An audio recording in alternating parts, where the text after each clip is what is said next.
सिल्लोड तालुक्यातील डोंगरगाव येथे भव्य अशा मुस्लिम इस्तेमाचे यशस्वी आयोजन करण्यात आले। 2 दिवसीय धार्मिक संमेलनात हजारो मुस्लिम बांधवांनी उत्स्फूर्त सहभाग नोंदविला। सुमारे 7 ते 8 एकर क्षेत्रात भव्य मंडप उभारण्यात आला होता। भाविकांसाठी प्रकाश योजना, पिण्याचे पाणी, स्नानगृहे, वजूखाने, स्वच्छतागृहे, भोजन व्यवस्था, आरोग्य सेवा व वाहनतळ याचे काटेकोर नियोजन करण्यात आले होते।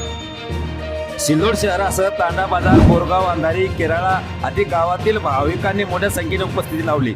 या इस्तेमामध्ये नमाज, इमान, चारित्र्य निर्मिती, समाजातील एकता आणि शांततेचा संदेश देण्यात आला। विविध धर्मगुरूंनी आपल्या भाषणातून तरुण पिढीला वाईट सवयीपासून दूर राहून दीनच्या मार्गावर चालण्याचे आवाहन केले। आज आपण येथे पवित्र इस्तेमामध्ये एकत्र जमलो आहोत, ही अल्लाहची फार मोठी नेमत आहे। इस्तेमा म्हणजे फक्त जमणे नाही, तर इमान मजबूत करणे, दीन समजून घेणे आणि आपले जीवन इस्लामच्या मार्गावर आणणे होय।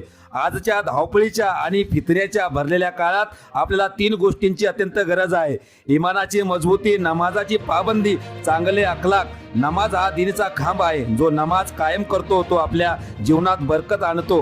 फक्त स्वतः नमाजी होऊन नये, तर आपल्या घरातील लोकांनाही नमाजी बनवले पाहिजे।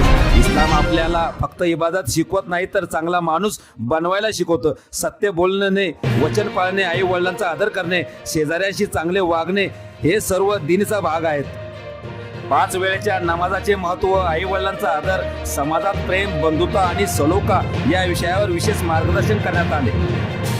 यावेळी स्वयंसेवकांची भक्कम यंत्रणा ठेवण्यात आली होती। इस्तेमा दरम्यान भाविकांना कोणत्याही अडचणी येऊ नये यासाठी आयोजकाकडून विविध स्वयंसेवक पथके नेमण्यात आली होती। स्वच्छता, पाणी पुरवठा, भोजन व्यवस्था, मार्गदर्शन व पार्किंगसाठी स्वयंसेवक रात्रंदिवस कार्यरत होते।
ये गाड़िया जो निकालो ना इधर इतने वाला हमको मैं क्या नहीं मैं बोल रहा नहीं वो लस्सी पकड़ ले यहाँ तक वो क्या ला रहा लस्सी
लहान सहान बाबीवरही बारकाईने लक्ष दिल्यामुळे संपूर्ण व्यवस्थापन सुरळीत पार पडले। या इस्तेमाला सुमारे 40 ते 50 हजार भाविकांची उपस्थिती होती। या कार्यक्रमासाठी सुरक्षा, वाहतूक आणि स्वच्छतेची योग्य व्यवस्था करण्यात आली होती। स्थानिक प्रशासन आणि स्वयंसेवकाचे सहकार्य उल्लेखनीय ठरले। कार्यक्रमाच्या शेवटी देशात शांतता, एकता आणि समृद्धीसाठी विशेष दुवा करण्यात आली।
आपल्या परिसरातील ताज्या घडामोडी पाहण्यासाठी, अन्याय अत्याचाराला वाचा फोडण्यासाठी वन डे न्यूजला सबस्क्राईब करा व जास्तीत जास्त शेअर करा।